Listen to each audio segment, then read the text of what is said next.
Welcome students. So today I'll start a new chapter. This is chapter 2 of the poem Flamingo book, an elementary school classroom in a slum. So let's start. Let me introduce with the text, okay, and introduction about the Stephen Spender. Then I'll give you a short summary and then I'll start the poem. So see first Stephen Spender. This is the picture. Stephen Harold Spender was born on Feb 28, 1909 in London. He attended Oxford University and fought in the Spanish Civil War. In the 1920s and 30s, he associated with the poets and socialists such as Auden, Christopher Isherwood, Louis Macnish, Cecil de Louis, and his early poetry was often inspired by social protest. During World War II, Spender was a member of the National Fire Service 1941 to 44. After the war, he made several visits to the United States, teaching and lecturing at the universities, and in 1965 he became the first non-American to serve as poetry consultant to the Library of Congress. Now the laureate consultant in poetry, as a position he held for 1 year. In 1940, he was appointed the professor of English at University College London, and he became professor of emeritus in 1977. He was knighted in 1983. Spencer died on July 16, 1995. So very influential poet and active member, fought in the Spanish Civil War 1920 to 1930, associated with the poets and socialists like that Auden, Isherwood, Cecil de Louis. So this is the short briefing of Stephen Spender. Next, proceed after that.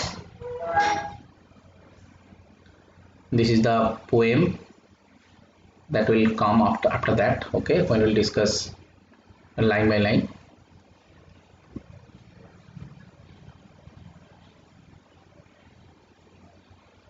This is a theme. What is the theme? Stephen Spender deals with the theme of social injustice, class inequalities. He presents the theme by talking of two different incompatible worlds.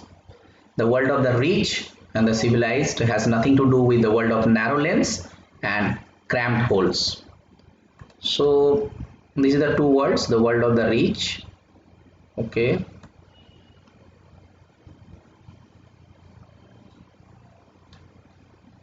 this is the world of rich, the narrow lanes with the world of narrow lanes. The gap between these two worlds highlights the social disparities, class inequality. So this is one of the themes, social disparities, okay, then after class inequalities, social disparities, social injustice, two different incompatible worlds, one side the world of the rich, another side the world of narrow lanes, okay.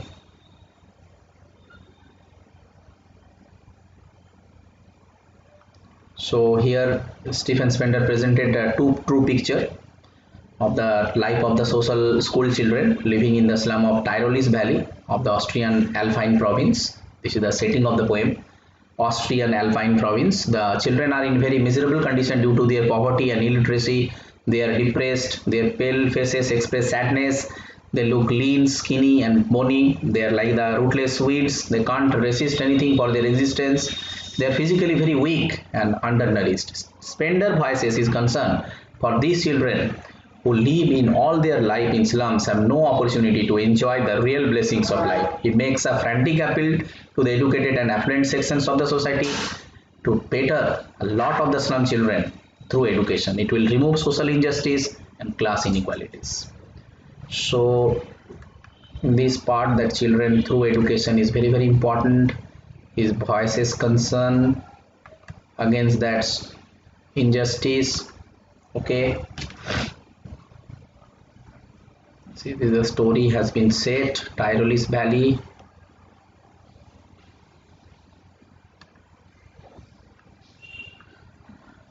Just look at.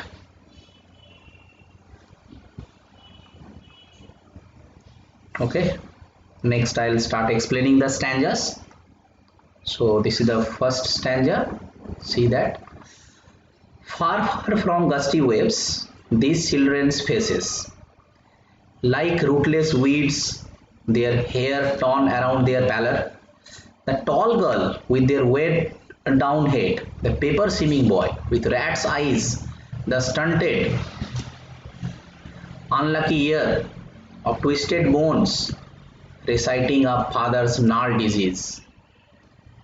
His lessons from his desk at back of the dim class, one unnoted, sweet and young, his eyes live in a dream of squirrel's game in the tree room other than this.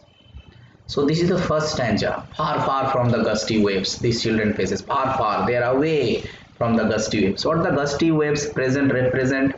It's a powerful energy, but these children are away from it. They have been compared with rootless weeds. They are like rootless weeds. Lack of vitality, energy.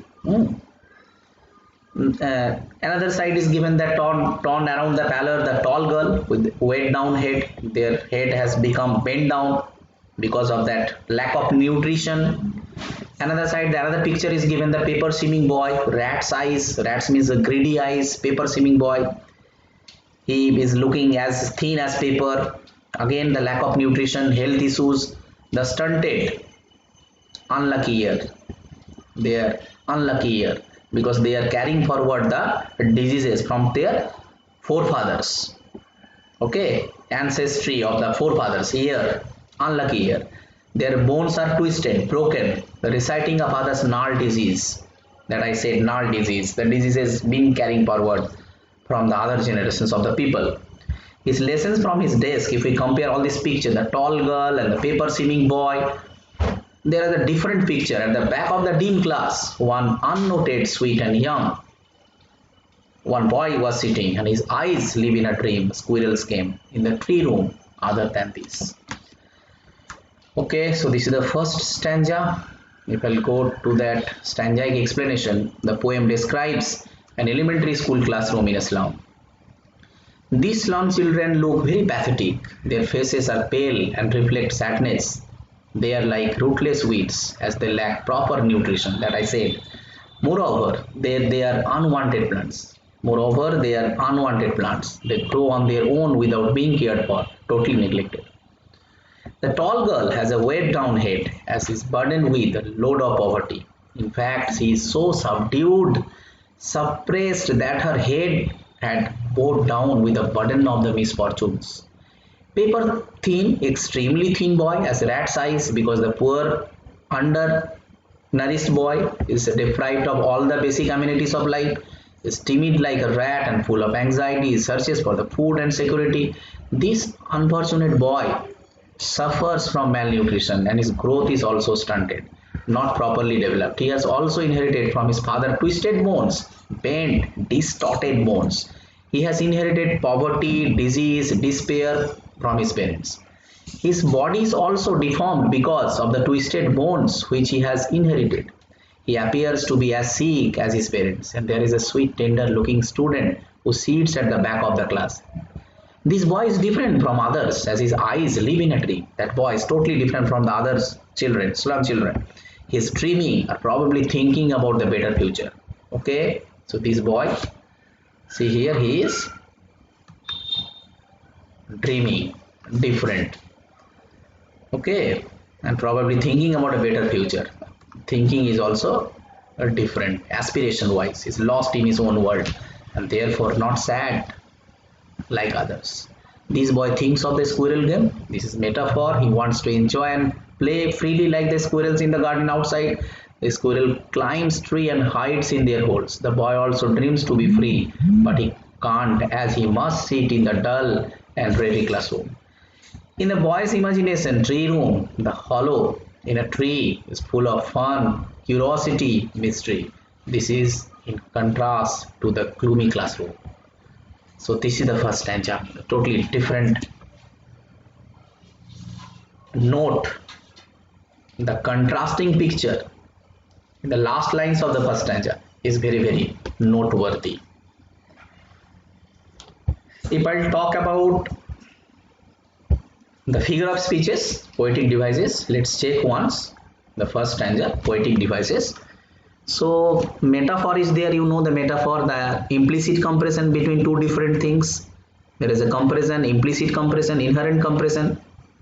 So it says given that first if we look at figure of speech, that is metaphors, gusty waves. See here, gusty waves.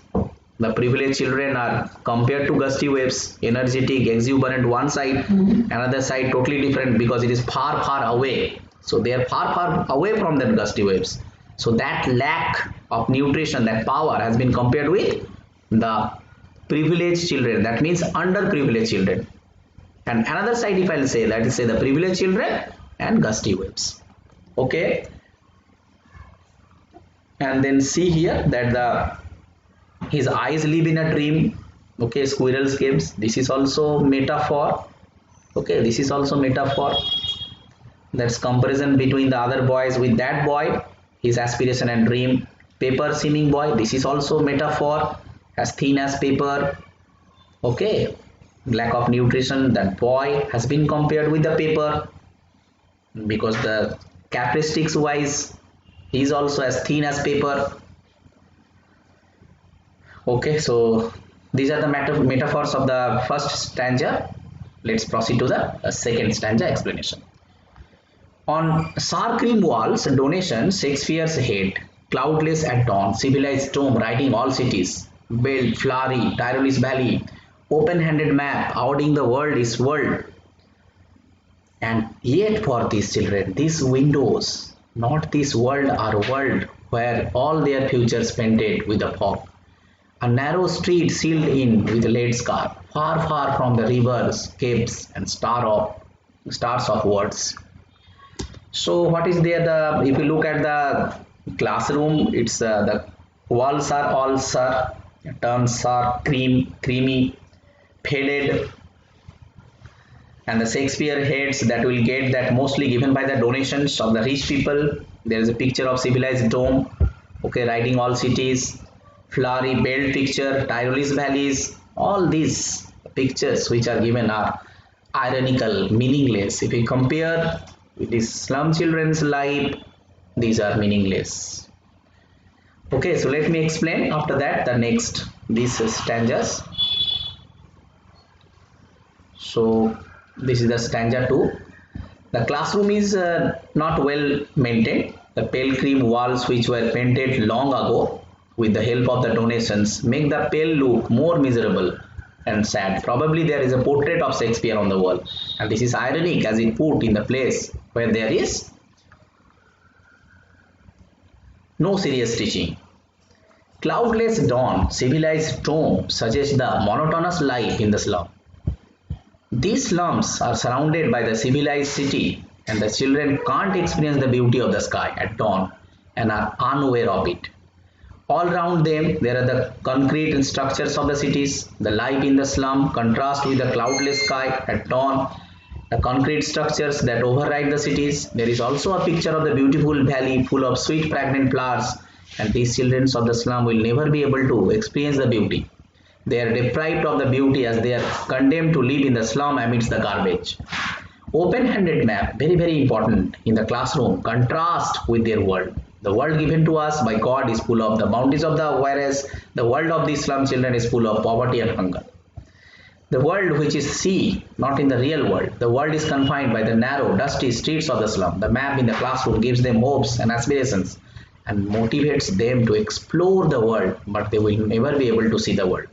These children can get a glimpse of the outside world from the windows and is far beyond their reach. They are far away from the nature. These slum children have a bleak and foggy future in store for them. Their futures is painted with a fog, is blurred by hopelessness. There is no hope for the slum children. Instead of the normal blue sky, they live under the lead sky, that is given lead sky, dark, dull, polluted, so there is no hope for them. Atmosphere hints at the monotonous life, and the slum children remain confined through their lives, confined to the filth and the dirt of the narrow slum streets. They are away from the glory of the natural beauty of the rivers, mountains, stars, etc.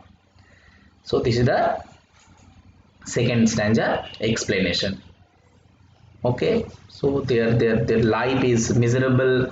They are these pictures, these domes pictures, the Shakespeare's pictures, all are meaningless for them. Open-handed map is also totally ironical in contrast, because they are not exploring the outside world. They are confined in a small classroom. Map in the classroom gives the hopes and aspirations, motivates to explore the world, but they are not able to see the world. They are confined in that small margin, small classroom. So they are away from it. Their future is painted with fog, is blurred by the hopelessness. No hope for them. So this is the second stanza. Also is all about a doleful, miserable account of these underprivileged, undernourished children, slum children. Okay. If you look at the few words that I discussed already in the first stanza, gusty waves, stormy waves, weeds, wild plants, pallor, pale and withered, just make a note. Gnarled, this is a twisted, unnoted, unnoticed. So the gnarled meaning that you just make a change, that twisted, that the disease they are carry forward from their forefathers. Okay. This is the cape, that the point of extension of land jutting into the water, peninsula. These are the few words meanings. Just make a note of it. Is there the stunted? Okay. Underdeveloped. Okay, so this is the second stanza also that has been explained. Next we have the third. So before going to the third stanza, poetic devices of the second stanza to be discussed. So here that you will see sour cream walls, donation, Shakespeare's head.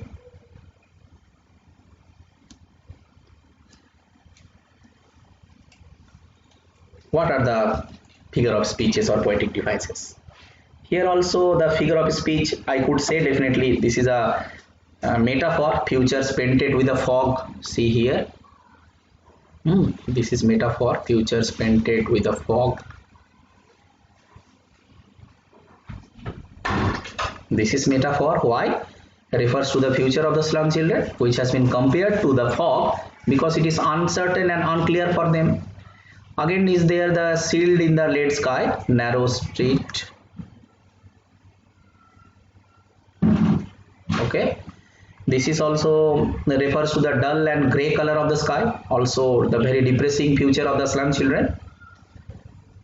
This is also same. Stars of words also again here, metaphor, since metaphor.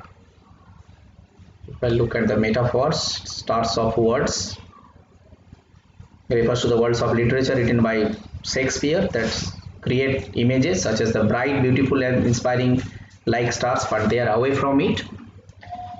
Okay, so after that the next one, third stanza.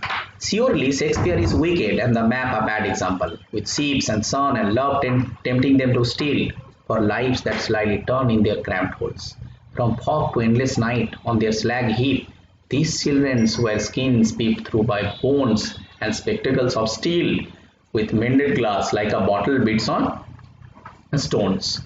All of their time and space are foggy slum, so plot their maps with slums as big as a dome. So that to be explained also. Third stanza. See the third stanza. The children of the slums are fighting the battle of the life that is unarmed. They are troubled by the disease and despair. For them, Shakespeare is wicked and map a bad example. This question is also important. What is there? The literary excellence of Shakespeare and the scenic beauty of portrait in the map can't relieve them from their despair. For these slum children, literary excellence is far-fetched thing and hence seems wicked. That's contrast. They are away from it. They do not know Shakespeare. The map on the wall gives the false aspirations that makes them aware of the beautiful world given by God. The world of these children is confined to the narrow streets of the slums. Therefore, the map is a bad example. They feel cheated in being deprived of the thrilling sensations of the sun, seeds, and emotions of love. The seed, sun, love symbolize joy and happiness, which these slum children are deprived of. Their only experience is that hunger and poverty to reach out the world beyond. These children are sometimes tempted to adopt the wrong means, even stealing to fulfill their dreams. So these slum children live in cramped holes, striving and struggling for survival in the small dirty rooms from fog to endless night, from foggy mornings till long endless nights, and trying to meet both ends. The slum children live on a slag heaps, piles of waste materials. Slag heaps means piles of waste material. Their world is full of dirt and garbage. These children are very weak and undernourished. They look like skeletons as their bones peep through their skin, thin skin. They wear spectacles of steel, that is also in the mended glass, discarded spectacles by the rich and the mended, repaired and worn out. This is also a bottle bits on stones, shattered and broken like bits of bottles on stones. They are deprived of even the basic amenities of life, and their world is comprised of the foggy slums where they live nightmares. Slums are the reality of these children, their home where they spend their life. The map displayed in the classroom are no reality for them. They can't locate their slum in that map. It is urgently required to keep these children inhabitants, means and opportunities to lead a dignified and civilized life. So this is the third stanza. Also is very that miserable, pathetic, deplorable conditions has been ascribed, explained here.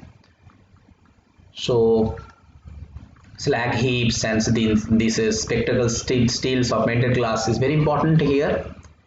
If I look at the word meanings, just check once. So it's given there. Check. Cramped means very narrow. Okay, slag means refuge, unwanted material. Dross, slyly, secretly. Blot means abolish, destroy. Dome, the death, in ruin, very bad event.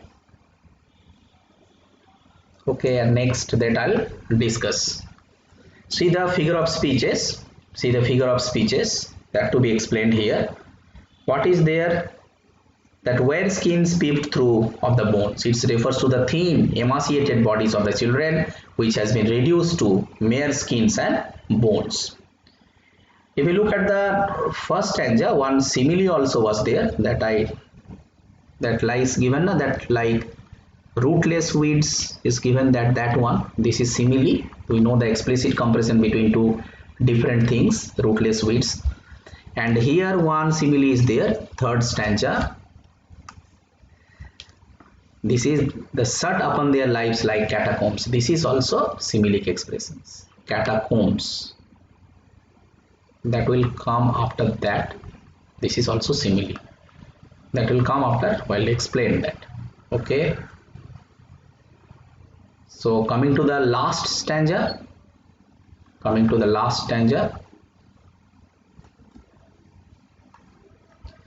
Unless governor, teacher, inspector, visitor, this map becomes their window, and these windows that shut upon their lives like catacombs. Break open till they break the town, and sow the children green fields and make their world run azure on cold sands, and let their tongues run naked into the books. The white and green leave open that history is theirs, whose language is the sun. It's very important. So last stanza is all about taking steps, implores the governor, teacher, inspector and the visitor to come forward and take some formidable steps so that the children will get back their normal life, get the education. So education can have the power which can change the whole world.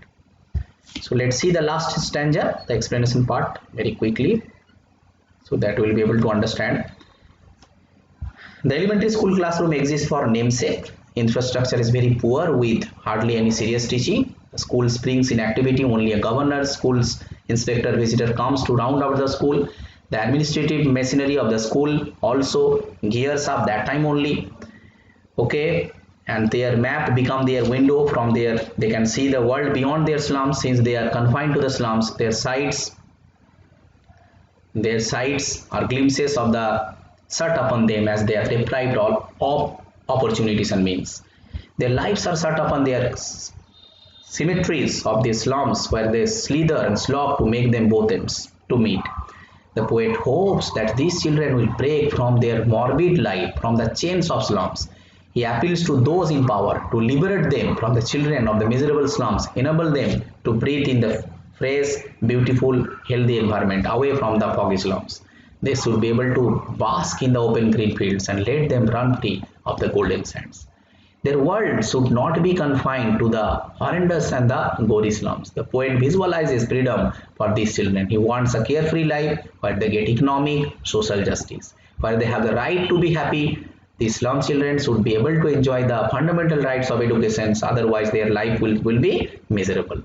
They should be able to learn from their books alone, but also from the world, the nature around them. The poet ends with a note of the positivity, wants opportunities to be available to these children. The people who strive for knowledge are the ones who create history. The ones who are free and ones who will create history. People who outshine others, who glow like the sun, who break the free from the constraints of their restricted life, are the ones who create history. So see the words, few words are there. That's catacomb, very important, underground place where people are buried, and azure, that is the blue color of the clear sky. If you look at the figure of speeches, last part, what are the figure of speeches is given here? That is the last one, see here, that I discussed already, that shut upon their lives like catacombs, similic expression. Okay. After that if I'll discuss, there are the few symbolisms there in the whole figure of speeches, symbolisms, like the symbolisms, which are the symbolism, squirrel's game, okay, here. And then we have that open-handed map, very important open-handed map, okay, here. This is also symbol. Map with slums as doom, this is also symbol. Ships and sun, windows, green fields, gold sand, run azure, all these are. And one repetition is there. Which was the repetition? Break, oh break open till they break the town. Okay, that will get that break, oh break till they open till they. This is the repetition. What is repetition? The repetitive words of the particular stanza, lines. This is the repetition. Okay, another is far far. See, far far. These two are repetition. So figure of speeches are also discussed, explanation part as well as the acquaintance with the poet. Okay, so this is your elementary school classroom in Slum. Thank you students for being with me. Have a nice day.